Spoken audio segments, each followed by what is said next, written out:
Hi, guys. Thank you so much for taking the time to talk to me about this. First question would be for Ms. Lupone.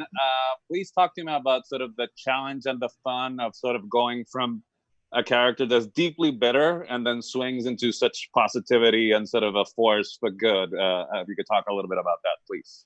Well, I'm glad that I had the opportunity to go from bitter to happiness as opposed to the other way around. Except that would have been fun too. I love to act, and I'm glad that that Avis has a positive resolution. And she's bitter because she's unhappy in her marriage. She's not a happy woman. I think she has a wonderful soul. It's just that she's unhappy because she's not appreciated by her husband. A lot of women like that. Did you savor any aspect of her more than the other, or just getting the whole gamut to play around? I savored the sex scenes. Aha. David, I think that's your cue to sort of talk about those. They never talked about you, Dylan. Well, Patti, the problem is the people who see the show, they don't realize that even happened. So Patti and Dylan had a very intimate scene that didn't make it into the final cut. I mean, you can't even believe how incredible this scene was. That's why they cut Pretty it. hot. Yeah, it was literally too big for the screen. The scene was. Derailed it completely, huh? Yeah. I mean, a ton of fun. Not the most interesting part of the experience, because what was more interesting was getting to act. Build this relationship between the two characters, where I'm sort of her first step away from the bitterness, and she's my first step away from being down and out. So we both sort of set each other on the journeys that we go on for the rest of the show. Cool.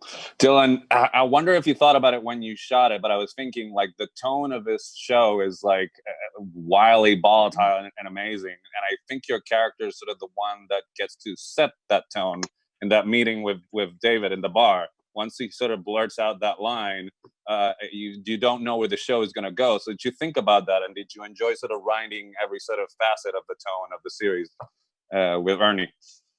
I think, was that our first day of shooting? That was day one, yeah. That was day one of shooting. And Ryan directed the first episode. So Ryan really set the tone for the show. And certainly with the speed of the dialogue, spitting out the words and the humor.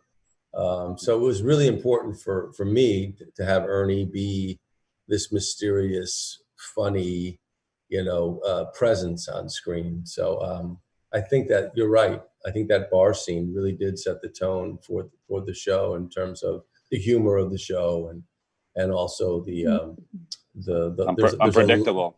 But there's also a lightness to the show, even though it's a very dark subject. It's told in such a light way that makes it accessible. Okay. So, Ms. Lupone, if you could convince Ryan Murphy to do a show called Broadway, would it be sweeter or would it have more venom than this one? What do you think? I would want him to paint a reality, which is a combination of both of them. It's not even venom as much as it's disappointment. Yeah. You know what I mean? Broadway is disappointment. Dylan said it earlier, Boulevard of Broken Dreams. And our business is the Boulevard of Broken Dreams, whether it's Broadway or whether it's Hollywood. And it would be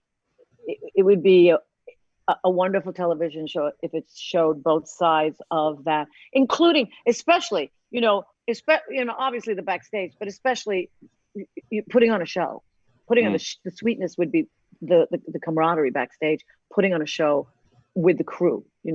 Did you guys see Baz Luhrmann's La Boheme on stage? It was one of the most beautiful. Did you see it? It was one of the most beautiful things on stage because it was the guts of the theater. And so you saw the stagehands doing all of the things. And you saw the entire community that put on the show. And that was the sweetness. To me, that would have been the sweetness. And the bitterness would be what's happening right now. What's happening right now. We are all unemployed and we don't know when we're going back. And some shows will not go back. So all of that work, all that money down the drain. It's heartbreaking. Yeah, it would be the heartbreak and the sweetness. Well, thank you for that. David, I mean, given that you're really good in this part, but tell me about sort of You're the worrying first about- person to say that. Thank you so much. You're the very come first. on, man. The very first the person. very I first. texted only one. It's been Jeez. only you all day. Like oh 7 yeah, all hours. day. Everybody's only been person who the said God. anything about his That performance. kid is Nothing. terrible. But tell me about sort of the challenge of the bad acting because we have to believe you, obviously. So it's sort of acting. What are you talking about? Well, for David when he's doing the actual characters. Dylan's wondering because in his opinion, there's a lot. got of clarify, yeah. which I don't. He got confused, right? Yeah. Yeah. Well, I took most of my inspiration from Mr. McDermott, some of his earlier work. I did a lot of research on that, and There's a lot just of tried it, to channel that sense of chaos and having no idea what you're doing. I really took a lot of inspiration from early Dylan McDermott work. So I think I'll leave it there.